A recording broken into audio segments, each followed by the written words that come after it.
Do you guys want to find out why the Sun Belt is sometimes considered a fun belt? Well, if you happen to have ESPN Plus and you don't have a lot going on at 7 p.m. Eastern, maybe Notre Dame and Texas A&M doesn't really tickle your pickle, then I encourage you to go ahead and check out the Appalachian State and Southern Miss matchup happening at 7 p.m. over on ESPN Plus, where an undefeated Appalachian State team is going to take on a 1-1 Southern Miss squad with both teams trying to answer questions of their own, right? So how about Appalachian State starting to see glimpses of their old self? Used to be one of the top G5 programs, but they fell on hard times the last couple of years. Hopefully, we once again see them get back to that as they do enter with a pretty explosive offense, but yet an inconsistent offense. And I'll explain that in a little bit. On paper, the metrics look absolutely amazing.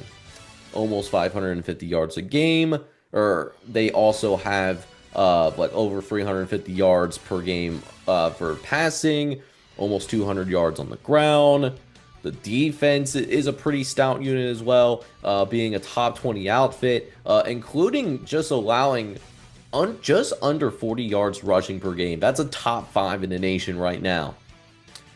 So what if I told you that between an FBS game that they played, which was a neutral site, and an FCS Wyndonwood matchup, that the latter was actually a more difficult matchup for Appalachian State?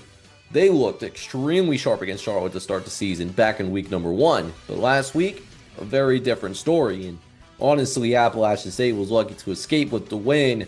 There were certainly some moments where Lindenwood could have seized victory, but they just didn't make enough plays at the end of the game in order to make that happen.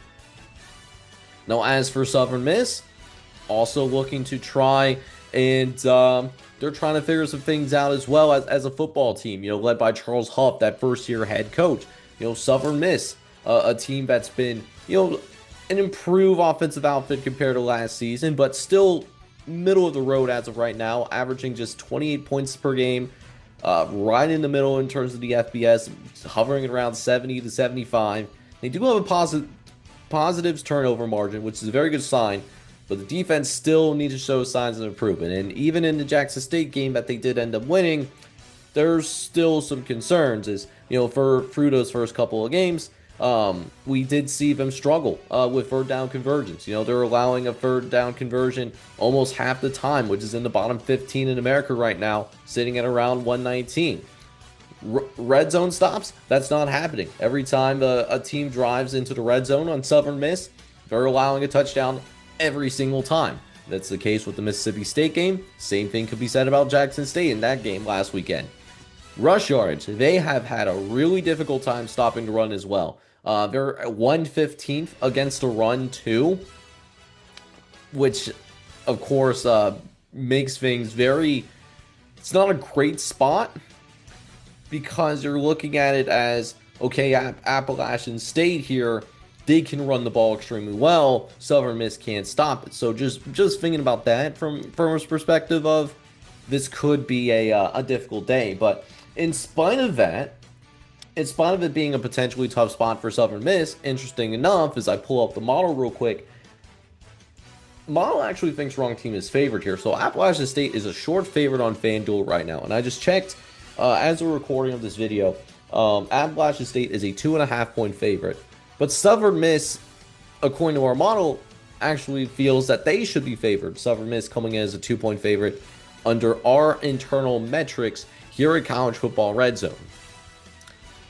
Reflecting on both of these teams this season, even though I don't love the spot for the Golden Eagles, I do think at the very least, I think Southern Miss is at least more battle tested in terms of playing Mississippi State early in the year. And I will say this, Mississippi State, they actually might be better than expected, because they did just pull that win off against Arizona State, a ranked Arizona State team, at least at the time that they played. While Appalachian State, they haven't had those opportunities yet, and they're not going to have that opportunity throughout the course of the season. One of, I believe, 5 programs in major college football, particularly down to G5, that does not have a power conference team on their schedule over the course of the entire year. So I will be surprised if this game is a blowout in either direction.